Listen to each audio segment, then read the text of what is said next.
अस्सलाम वालेकुम। हम एक्सेल को स्टडी कर रहे थे, उसमें नेक्स्ट हमारे पास आ जाता है मूविंग एंड कॉपिंग शीट्स। कि हमने कहा था कि एक वर्कबुक के अंदर मुख्तलिफ शीट्स होती हैं, जैसे ये हमारे पास बनी हुई हैं। इन सबको हम रीनेम कर सकते हैं। अब क्या है कि इनको मूव भी कर सकते हैं। हम इनको ड्रैग करके, अगर हमारे पास Q4 है, इसे हम ड्रैग करके यहाँ पे लेके जा सकते हैं, ये खुद ब खुद आगे चला जाएगा। इसी तरह से हम जो भी शीट हमने चेंज करनी है, जिसकी लोकेशन, उसको सिलेक्ट करेंगे and drag the sheet to the new location, और ड्रैग करके उसे नई लोकेशन पे ले जाएंगे।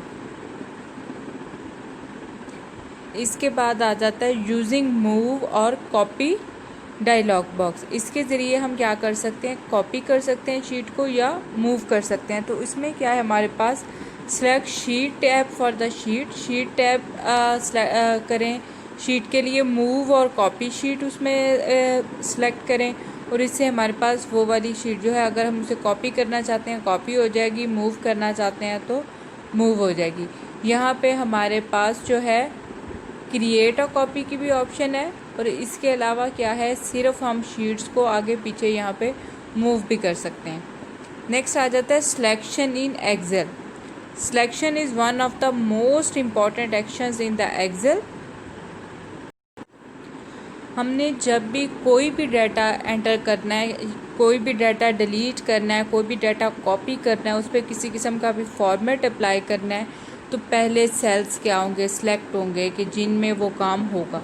Selection can be perform with mouse और keyboard. When using mouse the normal sheet pointer plus must be use. तो हमारे पास जो है, हमने जिस पे चाहते हैं क्लिक करते हैं, वो वाला सेल जो है सिलेक्ट हो जाता है। और अगर हमने क्या करना है, एक से ज़्यादा को करना है, तो इसी तरह से हम एक से ड्रैग करते जाते हैं और इसी तरह से नीचे ड्रैग करते आएंगे, तो हमारे पास एक से ज़्यादा सेल्स जो हैं सिलेक्ट हो जाते हैं।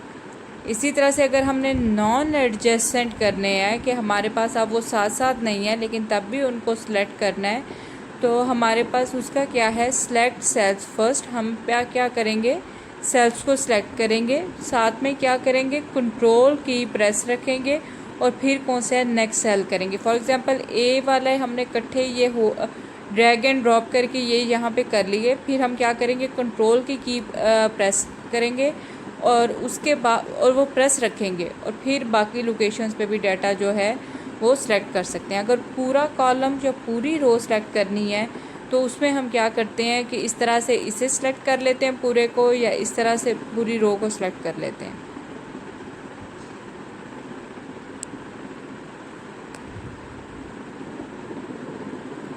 इसके अलावा हमारे पास है कि अगर हमने इंटायर शीट को सिलेक्ट करना है, तो क्या है, हम क्या करते हैं, सिलेक्ट ऑल करते हैं।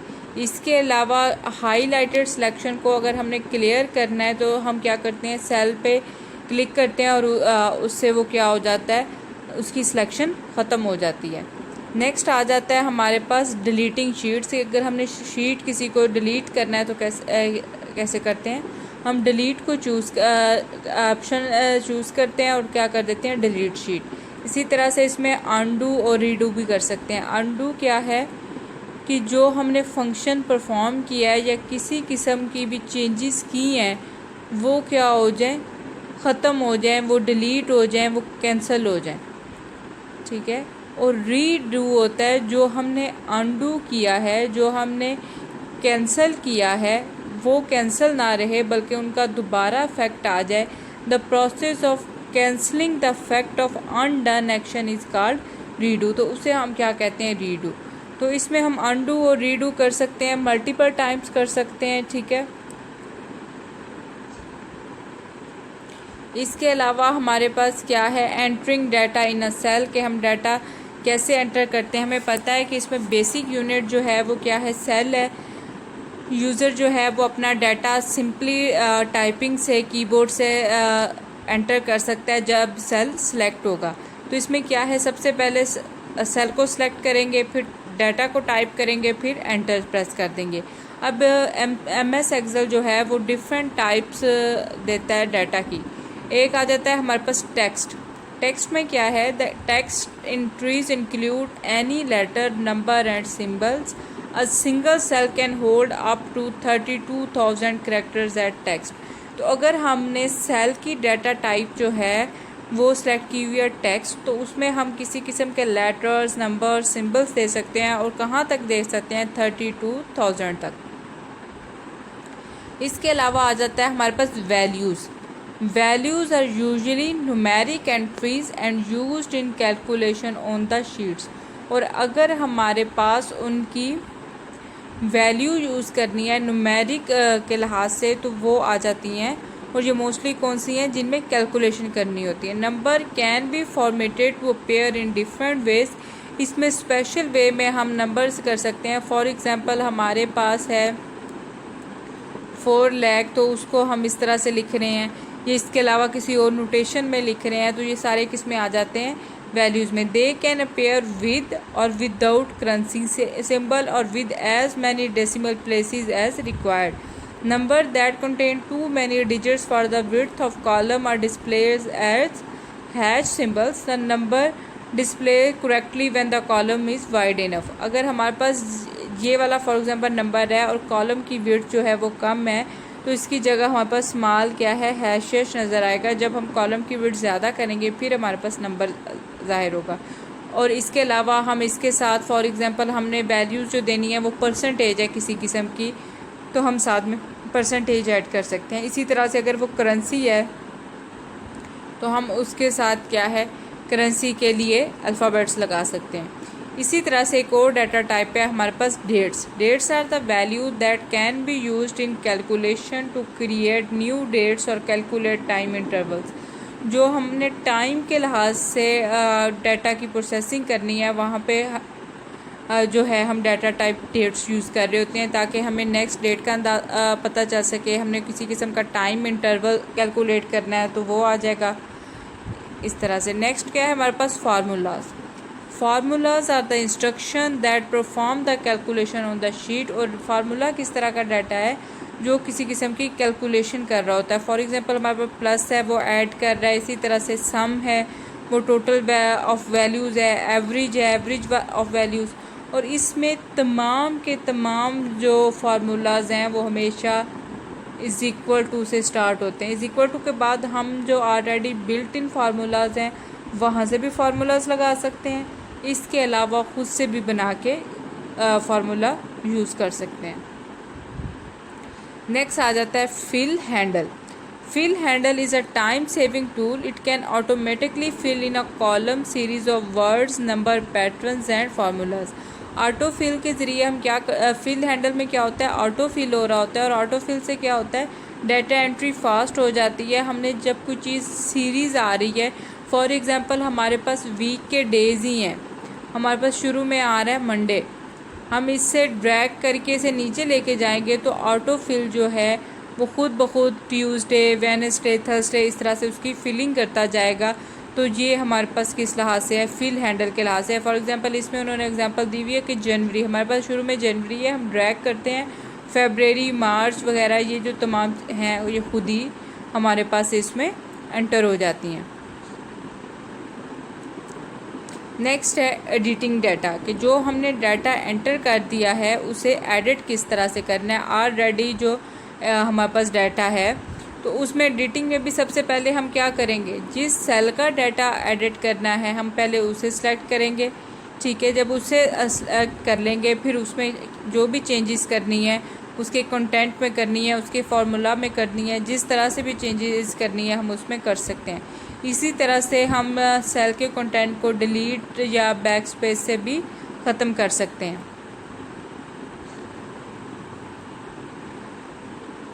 डाटा को ड्रैग कॉपी करना है तो ड्रैग एंड ड्रॉप से भी कर सकते हैं, ठीक है। इसके अलावा मेन्यू यूज़ करते हुए भी हम कर सकते हैं, कॉपी करके फिर उसे क्या है एंटर करके भी कर सकते हैं। और किसी किस्म का शॉर्टकट मेन्यू जो है वो भी यूज़ कर सकते हैं कॉपी करने के लिए।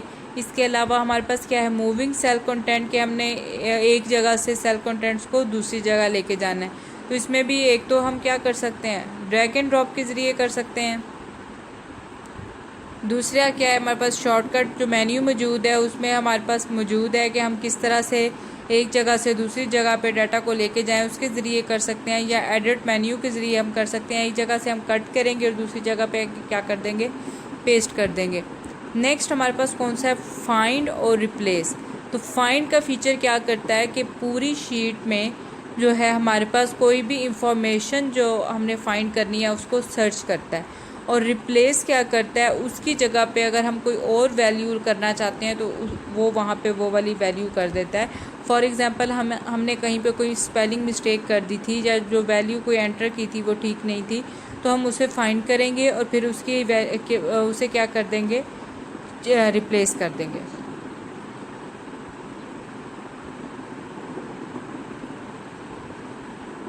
इसके बाद आ जाता है name range. Name range is extremely helpful feature. It is use to assign name to cell और सेल रेंज। तो इसमें क्या होता है, एक सेल को या पूरी एक सेल्स की जो रेंज है उनको नेम असाइन हो रहा होता है। The name can be used anywhere in place of cell address. तो सेल एड्रेस का हमें पता है हम किस तरह से यूज़ कर रहे थे कि कॉलम के नेम और रो के नेम, ये जो है हमारे पास सेल एड्रेस बना रहे थे। अब हमने उन्हें नेम दे दिया कॉलम्स को या एक रेंज ऑफ कॉलम्स को, और अब हम वो वाला नेम यूज़ कर सकते हैं बजाय कि इसके सेल एड्रेस के।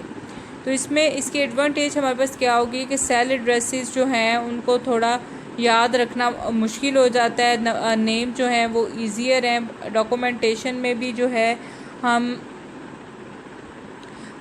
सेल्स का जो पर्पस है, जो जिस काम के लिए यूज़ हुए हैं, जो फार्मूला है, उसके लिहाज से जब हम नेम दे देते हैं तो उसे अंडरस्टैंड करना भी हमारे पास बेटर हो जाता है। अब आ जाता है कि हम रेंज नेम किस तरह से क्रिएट करते हैं।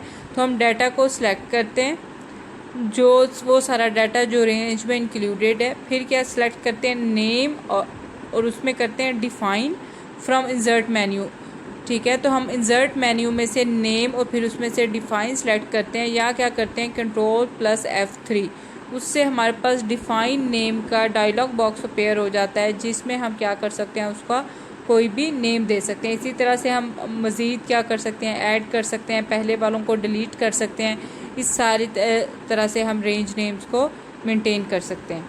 नेक्स्ट आ जाता है वर्किंग विद वर्कबुक्स। तो वर्कबुक में क्या है, हमारे पास एक से ज़्यादा शीट्स होती हैं। जब भी हम डॉक्यूमेंट स्टार्ट करते हैं एक्सेल में तो एक न्यू जो वर्कबुक होती है वो ऑटोमेटिकली क्रिएट हो जाती है।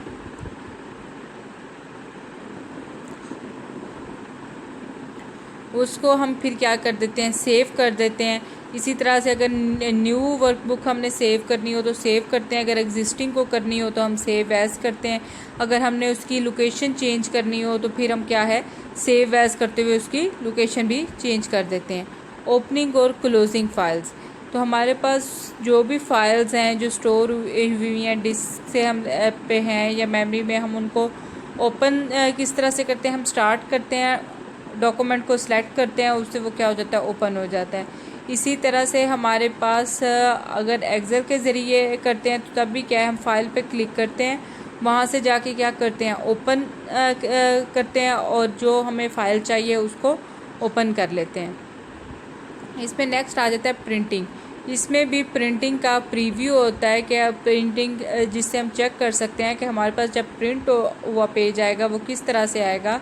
इसमें फर्स्ट आता है प्रिंट अ वर्कशीट। वर्कशीट जो है प्रिंटिंग उसकी डिफरेंट होती है वर्क डॉक्यूमेंट से। The size of worksheet can be larger. The print preview option can be use to view the part of worksheet that will be printed. तो हमारे पास इसमें कौन सी हमने प्रिंट करना है, क्या प्रिंट की रेंज क्या है, उसकी कॉपीज़ कितनी हैं, ठीक है, हमारे पास प्रिंटर कौन सा यूज़ हो रहा है, ये तमाम ऑप्शंस इसमें हमने प्रिंट में पहले स्पेसिफाई करनी होती हैं। इसके अलावा हम प्रिंट एरिया भी स्पेसिफाई कर सकते हैं कि ये वाला एरिया जो है ये प्रिंट हो। तो ये पेज सेटअप में जाके हम प्रिंट एरिया को सिलेक्ट करते हैं। ऑलरेडी जो एक डिफ़ॉल्ट प्रिंट एरिया सिलेक्ट हुआ होता है उसे हम चेंज भी कर सकते हैं। नेक्स्ट आ जाता है एग्जिस्टिंग एक्सेल। तो जैसे बाकी तमाम को हम एग्जिट करते हैं, हम ऊपर से क्लोज़ कर देते हैं या फाइल में जाके एग्जिट कर देते हैं। जब वो आपको वर्कबुक सेव करने का कर रहा हो तो आप या सेव कर सकते हैं, या क्या है कि नो विदाउट सेविंग हम एग्जिट कर सकते हैं। तो ये हमारे पास आ जाता है एक्सेल की जो बेसिक आपके पास उसके फीचर्स हैं और उसकी इंटरफेस है, ये सारी डिटेल उसकी आ गई।